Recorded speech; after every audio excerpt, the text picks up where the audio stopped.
నేత్రాశ అంటే ఏమిటి? నేత్రాశ అనేది జయించడానికి చాలా కష్టమైన పాపం. కంటి చూపు ద్వారా ఆది దంపతులైన ఆదాము, హవ్వలు పాపంలో పడి దేవునికి విరోధులు అయిపోయారు.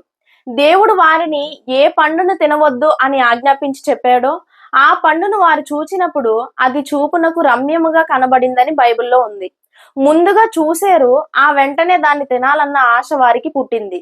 దేవుని ఆజ్ఞను ధిక్కరించి ఆ పండును తిన్న వెంటనే వారి మీదకి శిక్ష వచ్చి పడింది. దేవుని మహిమనే పోగొట్టుకున్నారు. నేత్రాశ అనేది ఎంత భయంకరమైనది! మనం ఎలాంటి చూపులు చూస్తున్నామో మనకు మనమే పరీక్షించుకోవాలి. దేహానికి దీపం కన్నే అని దైవవాక్యం చెప్తుంది. ఆ కంటి చూపు చెడిపోతే దేహమంతా చీకటిమయమై చెడిపోతుంది. ఇలా ఉంటే మీరు చాలా ప్రమాదకరమైన పరిస్థితుల్లో ఉన్నట్టే. ఇప్పుడే పరిశుద్ధాత్మ దేవుని సహాయం తీసుకొని నేత్రాశను జయించండి.